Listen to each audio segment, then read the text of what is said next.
염려하지 말라는 말이 무려 365번이 나옵니다. 벌써 이 말만 들어도 느낌이 오지 않습니까? 우리 365일인데 날마다 염려하지 말라는 의미로 365번의 염려하지 말라는 말이 나오고 있습니다. 역시 그 중에 하나가 오늘 성경 말씀입니다. 아마 우리 빌립보서 4장 6절 7절 암송하는 분들이 많을 겁니다. 주옥 같은 말씀이라고 수많은 사람들이 칭찬하며 암송하며 위로를 받았습니다. 여러분, 이 말씀은 저와 여러분의 삶에서 가장 중요한 문제라고 해도 과언이 아닙니다. 우리를 비롯한 모든 시대의 그리스도인들이 힘들고 어려운 삶을 살았습니다. 공통적인 문제가 바로 무엇입니까? 어떻게 하면 아무것도 염려하지 않고 살 수 있는가에 있습니다. 그렇지 않습니까? 저와 여러분이 부자가 아니어도 좋고 어떠한 상황에 머물러도 좋으니까 염려하지 않고만 살 수 있다 해도 이미 복받은 인생일 것입니다. 놀랍게도 이 주제가 신약 성경에만 있는 것이 아니라 구약에도 나와 있습니다. 우리 시편 3편 5절을 한번 찾아보겠습니다. 구약에서 이 염려하지 말라는 말을 어떻게 표현하고 있는지 시편 3편 5절을 한번 찾아보겠습니다. 구약 성경 806면에 있습니다. 구약 성경 806면 시편 3편 5절 우리 같이 한 목소리로 읽겠습니다. 시편 3편 5절입니다. 다 찾으신 줄 알고 같이 한 목소리로 읽겠습니다. 시작. 내가 누워 자고 깨었으니 여호와께서 나를 붙드심이로다. 시편 3편 5절에는 염려란 말이 없습니다. 근데 왜 지금 같은 의미를 말하고 있는가? 다윗이 말하고 있습니다. 여러분, 이 시편은 언제 쓰여졌다고 되어 있습니까? 타이틀을 보면은 다윗이 그 아들 압살롬이 반역해가지고 압살롬이 죽이려고 하니까는 도망 다닐 때 쓴 시편이 시편 3편입니다. 네, 지금 다윗이 어떻게 고백합니까? 3편 5절에 내가 누워 자고 깨었으니 이렇게 말합니다. 여기에 인생의 고민이 들어있습니다. 시편을 보실 때 이 부분을 주목해서 보았습니까? 이 부분을 반드시 주목해서 봐야 됩니다. 세상 그 누구도 눕고 싶은데 못 눕는 사람은 아무도 없습니다. 우리가 살아있는 사람이라면 자기가 눕고 싶을 때 다 누울 수 있습니다. 근데 문제는 뭡니까? 우리가 과연 잘 수 있느냐는 데에 달려 있습니다. 무슨 말입니까? 내가 눕고 싶을 때 누워도 잠을 제대로 청할 수가 없습니다. 어떤 사람은 몸이 아파서 잠을 청할 수가 없고, 어떤 사람은 경제적인 문제 때문에, 어떤 사람은 직장의 염려 때문에, 또 다른 사람은 관계의 문제 때문에 잠을 청할 수가 없습니다. 내가 누웠는데 잠을 잘 수 있는 것이 무엇입니까? 염려하지 않는다는 의미입니다. 염려가 있으면은 먼저 무엇이 문제입니까? 잠을 제대로 잘 수가 없습니다. 지금 시편에 다윗이 그렇게 고백하고 있는 겁니다. 내가 누워서 자고 깨었다 이래 말하는 게 뭡니까? 지금 잠을 잘 수 없는 상황입니다. 압살롬이 죽이려고 달려드는데 그 누가 봐도 당시의 관점에서 볼 때 다윗은 죽은 목숨이었습니다. 그 좁은 이스라엘, 우리나라의 경상북도 정도밖에 안 되는 그 땅에 어디에 도망가겠습니까? 근데 다윗은 어떻게 고백합니까? 여호와께서 나를 붙드심으로 내가 편안하게 누워 자고 깨었다고 고백하고 있습니다. 여러분, 이 말씀이 무엇을 의미합니까? 다윗은 그 수많은 어려운 가운데서도 염려하지 않고 삶을 살았다고 고백하고 있습니다. 여러분은 인생에 동일한 고백이 있습니까? 나에게 수많은 문제가 있지만은 나는 그 어떠한 염려도 하지 아니하며 편안히 누워서 잠을 잘 수 있다고 고백하고 있습니까? 여러분, 다시 빌립보서 4장으로 돌아와 보십시오. 아무것도 염려하지 말라는 말은 다른 역본들에서는 아무 것에 대해서도 염려하지 말라 이렇게 번역하고 있습니다. 똑같은 말씀이지만은 엄밀하게 말해서 이 다른 역본들이 좀 더 의미를 정확하게 말씀하고 있습니다. 그 어떠한 것에 대해서도 염려하지 말라는 말입니다. 돈이든 건강이든 직장이든 자녀 문제든 우리가 인생에 있는 모든 문제들에 대해서 그 어떠한 것도 염려하지 말라라고 되어 있습니다. 명령형으로 되어 있습니다. 이 말은 무슨 말입니까? 염려가 우리에게 계속 찾아오지만은 결코 염려하지 말라는 겁니다. 여러분, 이 말씀의 의미를 말하기 전에 우리가 오해하고 있는데 많은 사람이 오해하는 이 의미가 아닌 것, 이 말씀의 의미가 아닌 것 두 가지를 먼저 말씀드리겠습니다. 여러분, 이 말씀엔 아무것도 염려하지 말라는 말씀에 의미가 아닌 것은 무계획으로 살아가는 것을 뜻하지 않습니다. 우리가 많은 사람들이 오해합니다. 이 아무것도 염려하지 말라니까 어떻게 생각합니까? 그러면 하나님이 다 해줄 거니까 나는 계획도 없이 그냥 살아가는 것을 의미하는 것이 이 말씀의 의미가 아닙니다. 뭐 우리가 저금을 해도 안 되고 연금을 들었어도 안 되고 나는 하나님이 다 책임줄 거니까 나는 가만히 있을란다, 이렇게 살아가는 것이 절대로 아닙니다. 왜냐하면 성경은 게으름을 죄라고 분명히 말하고 있기 때문입니다. 여러분, 우리가 찾지 않아도 여러분이 암송하고 있을 만한 말씀, 데살로니가후서 3장 10절에 일하기 싫거든 먹지도 말라라고 분명히 말씀하고 있습니다. 그 말씀은 무슨 말입니까? 게으른 것 자체가 죄라는 겁니다. 그렇기 때문에 지금 이 염려하지 말라는 것이 게으른 사람이 되라는 게 아닙니다. 내가 직장을 알아보려고 노력할 필요도 없고 하나님이 다 해주실 거니까 나는 건강관리도 할 필요 없고 나는 너무나 할 필요가 없어, 하나님이 다 해줄 거야. 그것은 신앙이 아닙니다. 그것은 게으른 겁니다. 성경 분명히 게으른 것은 죄라고 경고하고 있습니다. 그렇기 때문에 지금 아무 염려하지 말라는 말이 내가 아무것도 할 필요가 없다는 식으로 성경을 오해해서는 안 됩니다. 두 번째로 이 말씀이 의미하지 않는 바는 우리가 이런 식으로 흔히 말하는 겁니다. 실제로 많은 분들이 이렇게 말합니다. 걱정하지 마십시오. 걱정하는 것은 잘못된 겁니다. 걱정해봤자 달라지는 것은 아무도 없습니다라고 이야기하는 겁니다. 이 말 자체가 잘못된 겁니까? 아마 이렇게 묻고 싶을 겁니다. 저도 그렇고 여러분도 아마 우리가 이렇게 많이 권면합니다. 물론 이 말 자체는 잘못된 게 아닙니다. 걱정해봐야 우리가 달라지는 것이 아무것도 없다는 말은 옳은 말입니다. 근데 중요한 것은 뭡니까? 과연 빌립보서 4장 6절이 그 말을 하고 있느냐는 겁니다. 왜냐하면 걱정하지 마라, 염려해봐야 달라지는 것이 없다는 말은 믿지 않는 자들도 다 하는 말입니다. 물론 좋은 말입니다. 그렇게 말을 해서 안 된다는 의미가 아닙니다. 중요한 건 뭡니까? 그 말만 했다고 해서 오늘 이 말씀을 우리가 지켰다고 말할 수 없다는 데 있다는 겁니다. 그러면 오늘 이 말씀의 의미는 걱정하지 마십시오, 괜찮아질 겁니다, 이런 의미로 지금 이야기하고 있지 않습니다. 인생지사 세옹지마니까 늘 나쁜 일만 있겠어, 언제 가면은 좋은 일이 생기겠지, 이런 식으로 이 말씀을 대해서는 안 됩니다. 그렇다면 이 말씀은 무엇을 이야기하는 겁니까? 여러분, 우리 한국말의 최대 어찌 보면 단점이라고 말할 수 있는데, 물론 우리나라 말이 좋은 말입니다. 근데 어떻습니까? 주어 다음에 서술어가 굉장히 뒤에 나옵니다. 여러 가지 수식어가 나와서 뒤에 나와서 의미가 분명하지 않을 때가 있습니다. 근데 주어 다음에 바로 서술어를 붙여놓으면 그 의미가 뭔지 분명하게 알 수 있습니다. 오늘 이 말씀의 의미가 뭡니까? 아무것도 염려하지 말고 다음에 여러분 맨 뒤에 있는 말씀을 바로 붙여서 한번 읽어보십시오. 하나님께 아뢰라. 이것이 바로 오늘 이 말씀의 의미입니다. 아무것도 염려하지 말고 뭘 해라는 겁니까? 하나님께 아뢰라는 겁니다. 이것이 오늘 이 말씀의 의미입니다.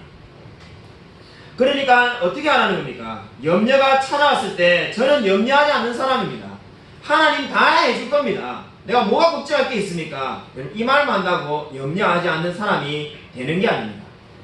세상 사람들 같이 내가 뭐 걱정할 게 뭐가 있어, 초긍정의 자세로 늘 살 거야, 그것만으로 부족합니다. 저와 여러분이 염려하지 않는 사람이라는 것을 어떻게 나타내라는 겁니까? 하나님께 아뢰므로 나타내라는 것이 오늘 성경의 명령입니다. 그러므로 염려가 찾아왔을 때 저와 여러분은 반드시 무엇을 해라는 겁니까? 하나님께 아뢰며 나아가라고 말씀하고 있습니다. 그러면 이 어떻게 우리가 하나님께 아뢰일 수가 있을까요? 그냥 하나님께 아뢰라고 말해도 충분할 것 같은데, 아무것도 염려하지 말고와 하나님께 아뢰라는 말씀 사이에 긴 문장이 있습니다. 그 문장은 무엇을 의미합니까? 이 진리를 어떻게 하면 실천할 수 있을까를 지금 보여주고 있습니다. 어떻게 하면 실천한다는 겁니까? 실천의 원리가 기도와 간구와 감사라고 6절에 잘 나타나 있습니다. 기도와 간구와 감사함으로 하나님께 아뢰라는 겁니다. 우리가 이게 염려가 찾아오자마자 기도와 간구와 감사로 하나님께 나아가라는 거죠. 여러분, 근데 가만히 보면 감사는 좀 다른 의미인 것 같은데 기도와 간구는 똑같은 말을 두 번 반복했는 게 아닌가라는 생각을 우리가 가지기 쉽습니다. 여러분, 그러나 그렇지가 않습니다. 여러분, 여기서 기도는 굉장히 넓은 포괄적인 용어를 의미하고 있습니다. 저와 여러분이 이해하기 쉬운 표현으로 말한다면 예배라고 적어놓아야 마땅한 말입니다. 즉 뒤에 나오는 간구가 우리가 생각하는 기도를 말하는 거고 앞에 나와 있는 기도는 사실상 예배를 의미하는 겁니다. 그냥 이 단의 의미는 하나님께 나아가서 하나님 앞에 우리의 모습을 직접적으로 바라본다는 것을 나타내기 때문입니다. 그러니까 어떻게 하라는 겁니까? 염려가 찾아오면 제일 먼저 뭘 하라는 겁니까? 예배를 드리라고 성경은 말씀하고 있습니다. 그냥 가만히 앉아서 나는 이제 뭘 먹고 살아야 되나? 나는 이제 미래가 없구나. 이렇게 신세한탄하며 세월을 보내서는 안 된다는 겁니다. 염려가 찾아왔을 때 직장을 잃거나 또는 건강이 나빠지거나 또는 인생에 수많은 고민이 나왔을 때 나 이제 어떻게 하면 살아가야 되나? 이렇게 머물러 앉아있는 것은 죄라고 말을 하고 있습니다. 염려가 찾아오자마자 우리가 무엇을 해야 됩니까? 먼저 예배를 드리십시오. 하나님께서 저와 여러분에게 지금 명령하고 있습니다. 염려가 찾아올 때 가장 먼저 예배를 드리라는 겁니다. 나 모든 고민들이 있는데 그 모든 고민들을 주님께 간구해야 되지 않겠는가? 그것은 두 번째입니다. 먼저 간구를 해라고 말하고 있지 않습니다. 먼저 예배를 드리라고 말합니다. 왜 그럴까요? 여러분, 왜 우리에게 하나님께서 먼저 예배를 드리라고 할까요? 저와 여러분이 먼저 기도하며 간구하면 어떻게 되겠습니까? 속에 있는 수많은 것들이 그대로 쏟아져 나옵니다. 저와 여러분의 욕정과 정욕에 쓰기 위해서 잘못된 기도를 할 가능성이 굉장히 많습니다. 내 욕심이 그대로 나올 수도 있습니다. 근데 하나님 앞에 먼저 예배를 드리는 이유가 어디 있습니까? 예배를 드림으로써 하나님의 관점에서 나의 문제를 바라보기 시작하는 겁니다. 그러고 난 다음에 우리가 염려하는 부분들을 간구하라고 말씀하고 있습니다. 여러분, 우리가 가지고 있는 모든 문제를 기도하면 되는 걸까요? 여기에 우리 교회에서 수많은 오해들이 있습니다. 어떻게 된 일인지 시대가 바뀌어도 늘 똑같은 문제가 반복적으로 고민하는 분이 있습니다. 놀랍게도 신앙의 선배들의 기도에 대한 책을 보면은 늘 똑같은 내용이 있습니다. 아니, 앞에 시대에서 다 이야기하면은 그 다음 시대에는 이야기를 이제 앞에 있는 설교집이나 책을 보니까 이제 그 고민을 안 해도 될 것 같은데 계속 반복되는 질문이 있는데 그 질문이 무엇입니까? 우리가 과연 큰 기도 제목만 가지고 기도해야 되는지 아니면 아주 작은 기도 제목도 기도해야 되는지 이 문제가 늘 등장합니다. 여러분, 어떻게 기도하고 있습니까? 내가 집을 사야 되거나 직장을 옮겨야 되거나 큰 문제만 기도하고 있습니까? 아니면 아주 소소한 것까지 다 하나님께 기도합니다. 어느 날 한 여자분이 런던에 100년 전에 가장 뛰어난 설교자였던 마틴 로이 존스 목사님 앞에 가장 뛰어난 설교자였던 캠벨 몰간에게 찾아왔습니다. 제 삶에 작은 것을 구해도 될까요? 아니면 큰 것을만 구해도 될까요? 제가 방금 말한 그 질문을 드렸습니다. 그때 캠벨 몰간이 한마디로 이렇게 말했다고 합니다. 사랑하는 성도님, 우리 삶 속에 큰 것이 아무것도 없습니다. 우리가 생각할 때 큰 산과 같은 문제도 하나님 앞에서 보면은 작은 문제에 불과합니다. 이 말이 무슨 말입니까? 우리가 생각할 때 크고 작은 기준이 있는 것이 하나님이 볼 때는 다 작은 문제이기 때문에 기도하지 못할 만큼 작은 문제는 없다는 겁니다. 여러분 마음 가운데 기도하고자 하는 마음이 든다면은 그것이 어떤 문제든지 간에 다 하나님께 기도하십시오. 오늘 성경이 여러분 기도하라고 말을 하며 간구하라고 말할 때 큰 간구 제목만 기도하라 이런 말이 없습니다. 그냥 간구라고 되어 있습니다. 여러분이 염려하는 모든 문제를 다 하나님께 가지고 나오면 됩니다. 여러분 모든 힘 앞에 가지고 나오고 있습니다. 근데 그냥 하는 것이 아니라 그 뒤에 한 단어가 되어 있습니다. 너희 구할 것을 어떻게 하라는 겁니까? 감사함으로 나아가라 이렇게 말합니다. 여러분 이 말씀이 왜 있을까요? 저와 여러분이 기도를 응답을 받지 못하는 거의 모든 문제가 바로 감사함으로 기도하지 않기 때문입니다. 여러분 우리가 수많은 사람들이 불평과 원망함으로 하나님께 기도하고 있습니다. 하나님 내가 왜 이렇게 살아야 됩니까? 저도 예전에 이렇게 기도한 적 많습니다. 주님 제가 뭘 잘못해가지고 이렇게 고생해야 됩니까? 그리고 이런 기도를 우리가 할 때가 얼마나 많은지 모릅니다. 근데 성경은 뭐라고 분명히 말합니까? 감사함으로 기도하라고 말을 합니다.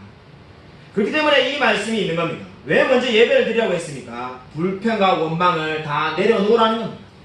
그러고 난 다음에 감사함으로 간구하라는 거죠. 하나님 저에게 실수한 것 같습니다. 저에게 너무나 혹독하게 대하고 있습니다. 이러한 원망으로 하나님께 기도하지 말고 감사함으로 자신의 문제를 가지고 나아가라고 말씀하고 있습니다. 여러분, 제가 예전에 한번 기도에 대해서 성경 공부를 하고 싶어가지고 기도에 대한 모든 성경 구절을 써놓고는 한번 연구한 적이 있습니다. 그때 놀라운 진리를 하나 발견하게 됐습니다. 여러분은 이미 알고 있는 진리인지 모르겠습니다만은 저는 그전에는 몰랐습니다. 그것이 뭔가 하면은 자, 질문으로 여러분에게 한번 드려보겠습니다. 성경에 우리의 기도에 하나님이 응답해 주실 거라는 말씀이 많을까요? 아니면은 우리의 기도에 응답해 주지 않을 거라는 말씀이 더 많을까요? 한번 대답을 해라고 해갖고 이렇게 대답을 드려야 되는데, 우리 중국에 있는 분들은 이렇게 말하면 지금 난리가 났습니다. 막 서로 대답하고 이제 제가 한 2분은 쉬어야 됩니다. 이때 제가 차도 한잔 마시고 기다려야 됩니다. 자기 이렇게 옥신각신 이야기하고 이야기가 반반 나오면은 막 서로 막 내가 맞다고 이야기하고 이제 제가 한번 그냥 보고 있는 거죠. 그러다가 한번 이제 투표를 하고 이러는데 우리 한국 분들은 이게 절대 대답하지 않습니다. 자, 그래서 중국에 강의하러 가서 뭐라 했냐면은 유교가 중국에서 들어왔다는 것은 이 거짓말이다. 물론 조크입니다. 농담이죠. 한국 사람이 더 유교 문화가 많아가지고 웬만해서는 대답하지 않는다라고 제가 말한 적이 있습니다. 여러분이 대답할 거라고 제가 기대하지 않았습니다. 여러분, 뭐가 많이 나올까요? 얼뜻 생각해 보면은 기도에 응답해 주실 거라는 말씀이 더 많이 나올 것처럼 우리가 쉽게 생각할 수 있습니다. 놀랍게도 정답은 그 반대입니다. 이러저러한 경우에 하나님이 응답하지 않는다는 말씀이 더 많습니다. 너무나 충격적이지 않습니까? 우리가 너무나 잘 아는 예레미야 33장 3절에 너는 내게 부르짖으라 내가 응답하겠고, 아니 이런 말씀들이 있는데 어떻게 응답하지 않는다는 말씀이 더 많은가? 저와 여러분이 죄와 욕정에 휩싸여서 기도하는 경우들을 경고하는 말씀이 훨씬 더 많습니다. 그러므로 성경은 뭘 강조하고 있는 겁니까? 우리가 잘못된 마음으로 기도하는 것을 주의를 구해라고 말씀하고 있습니다. 우리가 기도 응답을 받지 못할 경우를 성경이 많이 말씀합니다만은 대표적으로 한 성경 말씀만 찾아보겠습니다. 시편 66편 18절 말씀입니다. 우리 구약성경 시편 66편 18절을 한번 찾아보겠습니다. 시편 66편 18절입니다. 구약성경 848면에 있습니다. 구약성경 848면 시편 66편 18절 말씀 같이 한 목소리 읽겠습니다. 네, 시작. 내가 나의 마음에 죄악을 품었더라면 주께서 듣지 아니하시리라. 그럼 성경 말씀은 어떻게 말합니까? 내가 나의 마음에 죄악을 품고 있다면 주께서 결코 기도 응답을 주지 않는답니다. 이 말씀 무슨 말입니까? 우리가 죄악된 마음으로 나의 욕정과 정욕에 쓰려고 기도하는 기도는 결코 응답이 되지 않는다는 겁니다. 또는 감사하는 마음이 전혀 없이 원망과 불평하는 마음으로 기도해서도 응답이 될 수가 없습니다. 여러분은 어떻게 기도하고 있습니까? 진정으로 하나님께 신실하게 감사하는 마음으로 기도하고 있습니까? 오늘 성경은 저와 여러분에게 정말로 하나님께 감사하는 마음으로 기도하라고 말씀하고 있습니다. 4장 7절 말씀으로 이제 돌아오십시오. 빌립보서 4장 7절로 돌아오시면은 빌립보서 4장 7절은 모든 지각에 뛰어난 하나님의 평강이 우리의 생각과 마음을 지키신다라고 말씀하고 있습니다. 여러분, 이 말씀 한번 가만히 주목해 보십시오. 우리 앞에 이미 염려하지 말라고 말했습니다. 그럼 우리는 뭘 기대합니까? 그래, 그 염려 내가 다 없애줄게.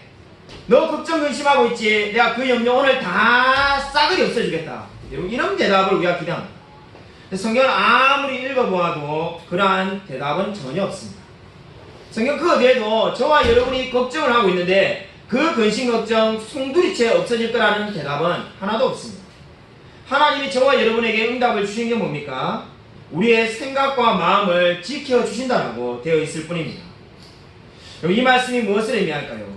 위대한 설교자 로이드 존스 목사님은 이 말씀이 신자들의 삶에서 가장 위로가 되는 말씀이라고 늘 주장하곤 하였습니다. 여러분, 이것이 어떻게 위로가 됩니까? 내가 염려가 있는데 염려를 없애줘야 위로가 될 것 같은데 하나님은 마음과 생각을 지켜주신다라고 응답하고 있습니다. 여러분, 이 말씀의 의미가 무엇입니까? 이 말씀은 저와 여러분이 고난을 당하고 있을 때 하나님이 그 환경을 바꾸어 주고 있다라고 말씀하고 있지 않습니다. 물론 때때로 하나님이 우리의 환경을 변화시키기도 합니다. 그러나 중요한 것은 뭡니까? 환경이 바뀔 때도 있고 바뀌지 않을 때도 있습니다. 많은 성도님들이 제게 찾아와서 물었습니다. 제가 우리 자녀 문제 위해서 기도하면 우리 자녀가 착해지는 겁니까? 네, 제가 yes 아니면 no 둘 다 가능하다고 말합니다.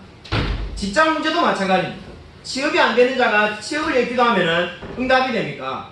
그럴 수도 있고 아닐 수도 있다 이래 말합니다. 그 어떠한 성도님도 그 대답을 좋아하는 사람이 없습니다. 아니, 목사님 좀 다른 목사님 같이 반드시 응답돼가지고 우리 취업 잘 됐더라든지 우리 자녀가 막 서울대 간다든지 이래 말해주면 기분 좋을 것 같은데 될 수도 있고 안 될 수도 있다. 뭐가 위로가 되겠습니까? 이래 묻는 분들이 있습니다. 그때마다 제가 이 성경을 읽어드립니다. 될 수도 있고 안 될 수도 있다 말하는 것은 제 말이 아니라 성경의 말입니다. 성경은 하나님이 꼭 환경을 바꿔준다고 말하는 것이 아니라 저와 여러분을 변화시킨다라고 말씀하고 있습니다. 여러분 4장 7절의 말씀의 의미가 뭡니까? 우리가 기도할 때 우리의 환경이 바꾸어진다라고 성경이 약속하고 있지 않습니다. 여러분 결코 오해하지 마십시오. 오늘부터 그러면 제가 집을 사게 해달라, 직장에서 승진하게 해달라 기도하면 안 된다는 건가? 그 말이 아닙니다. 기도하십시오. 그런데 기도하면 어떤 일이 벌어집니까? 예, 직장에서 승진할 수도 있고 안 할 수도 있습니다. 그러나 분명한 것은 무엇입니까? 저와 여러분이 다른 사람으로 변화지게 됩니다. 그것이 오늘 성경이 말하는 바입니다. 너의 마음과 생각을 지키신다라고 말하고 있지 않습니까? 이 말이 무슨 말입니까? 저와 여러분이 그 어떠한 고난에서도 이제 하나님만 사랑하는 사람으로 변하게 되는 겁니다. 여러분 기도의 응답은 바로 여기에 있습니다. 제가 예전에는 기도의 응답이 제가 신년 초에 다 기도 제목 적어놓은 거 그거 그대로 이루어진 것만 기도 제목이라고 생각했습니다. 그러나 그러한 생각 오늘부터 버리십시오. 기도의 응답이 뭡니까? 저와 여러분이 변화되는 겁니다. 내가 똑같은 환경에 살지만은 빌립보서에 이제 바울이 고백하는 것처럼 내가 빈부에 처하지만은 내가 어떠한 환경에 처하더라도 내가 늘 주님만을 사랑하는 사람으로 변화져 있을 겁니다. 어떨 때 그렇게 된다는 겁니까?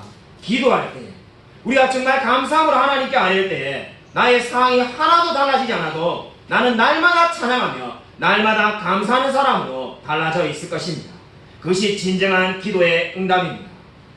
존 카펜터라는 구세군 선교사가 있었습니다. 아시아에 복음을 전하러 왔는데 딸이 장티푸스에 걸렸습니다. 장티푸스 걸려봐야 뭐 죽겠느냐 생각하고 처음에 기도도 하지 않았다고 합니다. 근데 장티푸스가 심해집니다. 가족들이 눈물로 기도하기 시작합니다. 근데 기도하면 기도할수록 이 딸이 낫는 게 아니라 장티푸스가 더 심해져가지고 열이 내리지가 않습니다. 이제 너무나 두려워가지고 기도를 엄청난 시간을 들여서 이제 기도하기 시작합니다. 근데 기도하면 기도할수록 6주가 지났는데도 딸은 전혀 낫지 않습니다. 근데 어느 순간에 마음에 평안함이 됩니다. 딸이 낫거나 낫지 않거나 나는 이제 주님만 찬양할 수 있겠다라고 고백하기 시작합니다. 그래서 이 존 카펜터가 아내에게 이렇게 말합니다. 여보, 내 마음 가운데에 알 수 없는 평안함이 느껴지기 시작하는군요.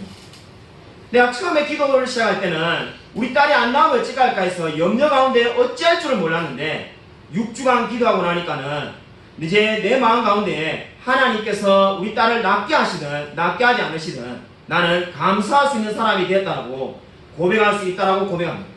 그때 아내가 이래 말합니다. 저도 똑같은 마음을 느꼈어요. 제가 낫게 달라고 6주 동안 기도했는데 이제 하나님이 어떻게 하시든지 간에 그리 아니하실지라도 나는 주님만 찬양할 수 있습니다라는 고백이 나온다는 겁니다. 이것이 바로 뭡니까? 바로 오늘 7절에 말하는 하나님의 평강입니다. 이제 그 부분을 사시게 된 겁니다. 기도하고 난 다음에 여러분 하나님의 평강이 여러분 가운데 가득 차짐을 느껴지신 적이 있습니까? 결국 이 존 카펜터 선교사 딸은 죽어서 하늘나라에 갔습니다. 그러나 그 부분은 결코 원망하지 아니하며 하나님께 감사하였습니다. 여러분 그것이 무엇을 말합니까? 하나님이 그들의 마음과 생각을 지키셨다는 겁니다. 어떻게 하나님께서 지키셨습니까? 그들 마음 가운데 하나님의 평강이 넘쳐나게 함으로써 그 마음을 지켜주셨다고 말씀하고 있습니다. 여러분 왜 기도하고 있습니까? 여러분 기도할 때 여러분 하나님이 주시는 이 놀라운 평안을 누리며 나아가고 있습니까? 아니면 그저 내가 기도한 그 기도 제목이 응답 받았는가 안 받았는가 거기만 관심을 두고 내가 지금 왜 하나님 나에게 주지 않으신가 거기만 매달려 있지는 않습니다. 하나님은 여러분의 마음을 변화시킬 것입니다.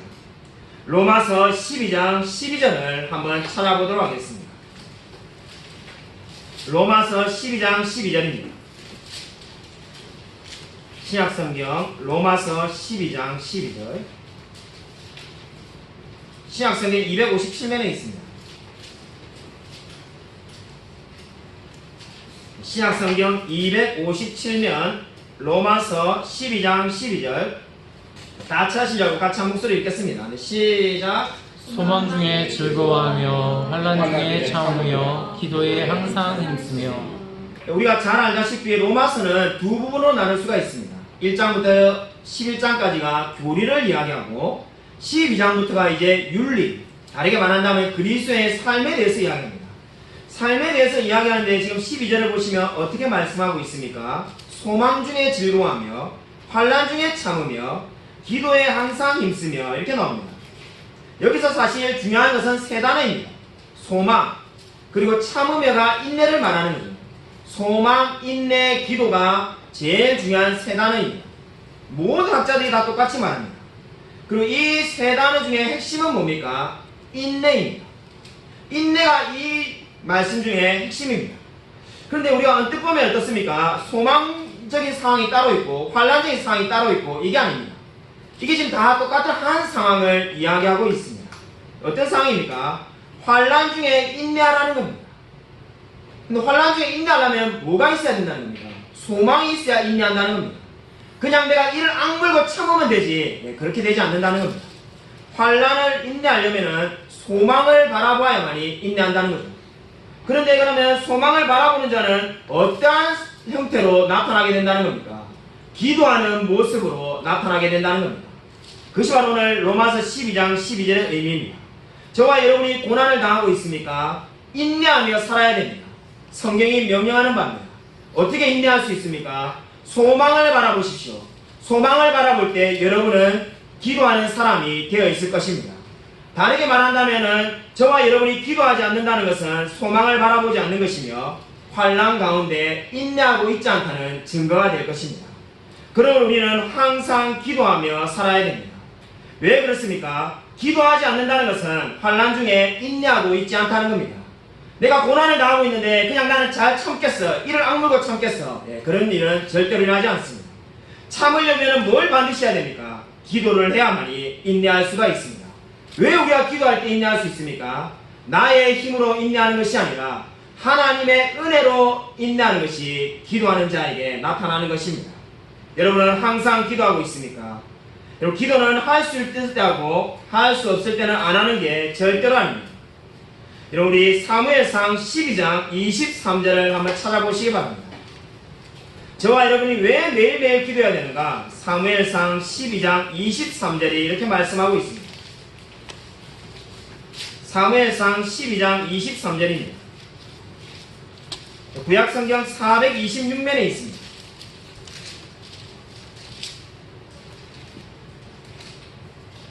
구약성경 426면 사무엘상 12장 23절 다같이 함께 읽겠습니다. 시작. 나는 너희를 위하여 기도하기를 쉬는 죄를 여호와 앞에 결단코 범하지 아니하고 선하고 이로운 길을 너희에게 가르칠 것인지. 여러분, 이 말씀은 사무엘이 고백하는 겁니다. 사무엘이 이제 그 백성들에게 고백하는데 나는 너희를 위하여 기도하기를 쉬는 죄를 결코 범하지 않겠다라고 결단하고 있습니다.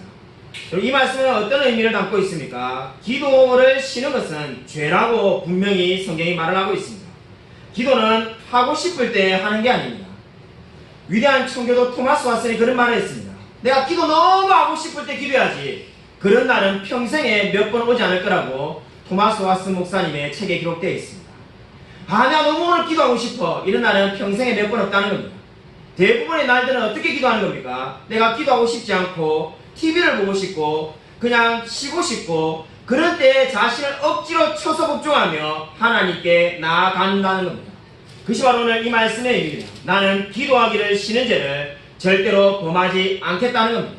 왜 그렇습니까? 여러분, 기도하는 게 쉽겠습니까? 기도 안 하는 게 쉽겠습니까? 안 하는 게 훨씬 쉽습니다. 왜냐하면 인간은 기도하지 않고도 얼마든지 편하게 살 수 있기 때문입니다. 여러분은 날마다 기도하며 살아가고 있습니다. 위대한 설교자 해리 아이언사이드 목사님의 일화입니다. 이분이 목회자로 살아가기 전에 먼저 선교사로 있었는데 자신이 선교하는 부족에 대해서 미국 중서부 지방을 돌면서 기도해달라고 요청을 하였습니다. 근데 어떻게 됐는지 이 중서부 교회들은 이 전혀 기도할 마음이 없어하는 그러한 사람들을 만나게 되었습니다.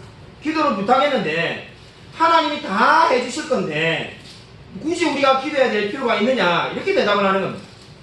우리가 신학적 입장으로 하이퍼 칼빈주의자라고 말하죠. 극단적 칼빈주의자. 우리가 하나님이 주권을 강조하기 때문에 굳이 기도하지 않아도 하나님이 알아서 다 해주신다는 겁니다. 오래된 잘못된 교리를 가지고 있는 사람들을 만나게 된 겁니다. 이 하이퍼 칼빈주의자들이 기도 안 해도 선교사님이 필요하면 필요한 모든 것을 다 채워주실 거고 필요하지 않으면 하나님이 알아서 안 해줄 거다 하면서 기도를 안 해준다고 합니다. 아이언사이드 목사님이 제발 기도를 해달라. 기도를 통해서 하나님이 역사한다고 말했지만은 듣지도 않습니다. 자기들이 그렇게 믿고 있는 거죠. 그래서 어쩔 수 없이 아이언사이드 목사님이 자기를 후원해주는 교회인데 돈을 보내주고 헌금을 보내주는 교회인데 기도를 안 해준다 해서 그냥 돌아왔습니다. 선교지에서 아이언사이드 목사님이 병에 걸려가지고 열이 40도 넘게 나게 되었습니다. 전보를 쳐가지고 열이 난다고 하니까 그 기도하지 않던 사람들이 이제 우리 선교사님이 이렇겠구나 하는 생각에 일주일에 2번씩 모여가지고 기도회를 열었다고 합니다. 근데 이제 선교사님이 몇 주 뒤에 낫게 되니까는 또다시 그 기도 모임이 없어졌다고 합니다. 없어졌다는 소식을 듣자마자 아이언사이드 목사님이 편지를 이렇게 보냈습니다. 자, 그 말을 듣고 너무나 안타까웠습니다. 저는 열이 났을 때는 육신의 고통 때문에 힘든 거지만은 지금은 이제 육신의 고통은 없지만은 영적인 전쟁 가운데 놓여 있습니다. 제가 복음을 전할 때 사탄과 마귀가 얼마나 많이 반해하는지 모릅니다. 정말로 기도가 필요한 순간은 지금입니다. 그런데 왜 여러분은 기도해 주지 않습니까? 이 편지를 듣고 그 미국에 있는 성도들이 생각을 바꾸어서 날마다 기도하는 사람으로 바뀌었다고 말합니다. 이 이야기가 무엇을 보여줍니까? 우리는 항상 기도해야 된다는 것을 말하고 있습니다. 저는 오늘 이 말씀을 보면서 저에게 적용했습니다. 그냥 여러분에게 기도 많이 해라 이렇게 말하고 설교할 수도 있지만은 저에게 제가 정말로 기도를 열심히 하고 있는가 제가 제 자신에게 한번 생각해 보았습니다. 제가 올해 몇 달 전에 읽은 책 중에 우리 김영봉 목사님이라는 분이 쓴 설교자의 일주일이라는 책이 있습니다. 설교자가 일주일 동안 뭘 하고 보내야 되는지를 써놓은 책인데 여러 가지 교훈이 있습니다. 그 중에 이 오늘 설교 주제와 관련돼서 제가 하나 떠오른 게 있는데 그 책에 이런 내용이 있습니다. 그 김영봉 목사님이 젊어서 전도사 시절 때 담임 목사님이 이렇게 보냈다는 겁니다. 너 새벽 기도를 드리고 있는데 기도하기 싫으니까 김영봉 전도사님 당시에 목사님이 기도하기 싫으니까 내일 새벽기도 끝나면 빨리 집에 갔다는 거예요. 기도하기 싫고 다리 아프고 피곤하고 근데 딱 불러서 이렇게 말했다고 합니다. 너가 앞으로 목회를 잘하고 싶냐? 여기서 잘한다는 말은 뭐 수천 명 보는 사람 말하는 게 아니라 하나님 앞에 칭찬받는 사람이 되고 싶느냐? 예, 그렇게 되고 싶습니다. 그러면은 맨 마지막에 새벽기도 마치고 나가는 사람보다 10분만 더 기도하고 나가라. 그러면 반드시 성공할 거라고 말했습니다. 그리고 실제로 그렇게 평생을 이제 은퇴하실 때가 되는데 지켜서 산다는 겁니다. 이 말은 뭡니까? 그냥 쇼로 앉아가지고 있으라는 것이 아니라 교회에서 가장 많이 기도하는 사람이 되라는 의미가 되겠습니다. 저에게 그 말씀을 적용했습니다. 나는 정말로 교회에서 가장 많이 기도하고 있는가? 여러분, 이 말씀이 무엇을 의미하겠습니까? 가장 많이 기도하는 사람이 목회자여야 됩니다. 저는 이 생각에 변함이 없습니다. 안타깝게도 우리 시대는 저의 지인들 보면은 목사님들이 이제 더 이상 새벽 기도를 하지 않습니다. 개척하는데 그런 분들이 많이 있습니다. 그러나 저는 결코 옳다고 생각하지 않습니다. 뭐 새벽 기도 안 지면 되냐? 그 말이 아니라 새벽 기도를 하든지 안 하든지 간에 반드시 목사는 기도를 해야 됩니다. 왜 그렇습니까? 오늘 사무엘서가 그렇게 말하고 있지 않습니까? 나는 너희를 위하여 기도하기를 쉬는 죄를 범치 않겠노라고 말을 하고 있습니다. 기도하지 않는 것은 죄입니다. 여러분, 목회자를 생각할 때 우리 목사님이 우리 교회에서 가장 기도를 많이 하는 분이라는 생각이 드는 것과 우리 목사님이 교회에서 가장 기도를 안 하는 사람이라는 생각이 드는 것과 결코 같은 것이 아닙니다. 제가 그래서 결심을 하였습니다. 내가 지금도 매 하루도 빠짐없이 않고 여러분을 위해서 기도하고 있지만은 내가 날마다 기도하는 사람이 되어야 되겠다고 다시 한번 결심하였습니다. 여러분에게 적용해 보십시오. 여러분은 누구를 위하여 무엇을 위하여 기도하고 있습니까? 여러분이 주일학교 교사라면은 반드시 맡은 아이들을 위해서 기도해야 됩니다. 못 가르치는 거 상관없습니다. 때때로 교리가 틀릴 수도 있습니다. 그런 거 다 하나님께서도 이해하실 겁니다. 그러나 아이들을 위해서 매일마다 기도하지 않는 것은 죄입니다. 여러분, 그것이 오늘 성경이 말하는 바입니다. 여러분이 날마다 맡은 아이들을 위해서 기도해야 됩니다. 여러분이 순장이라면 매일 순원들의 이름을 부르며 기도해야 됩니다. 내가 만약에 사랑하는 남편이나 가족이 아직까지 예수님을 믿지 않고 있다면 반드시 그 사람들을 위해서 기도해야 됩니다. 때가 되면 하나님이 알아서 구원해주겠다고 생각하는 것은 마귀이며 이단입니다. 성경은 분명히 기도를 통해서 하나님이 역사한다고 말씀하고 있습니다. 여러분이 저를 사랑하고 있습니까? 그러면은 목회자는 저를 위해서도 기도해 주셔야 됩니다. 우리 목사님이 반드시 하나님 안에서 신실하게 살아갈 수 있게 해달라고 기도하십시오. 제가 여러분을 위해서 날마다 기도하는 것처럼 여러분도 저를 위해서 기도해 주십시오. 어제 목사님이 하신 말씀 중에 제가 사랑하는 이 말이 있습니다. 내가 다른 사람에게 베풀 수 있는 가장 위대한 친절은 그 사람을 위하여 기도해 주는 것이다.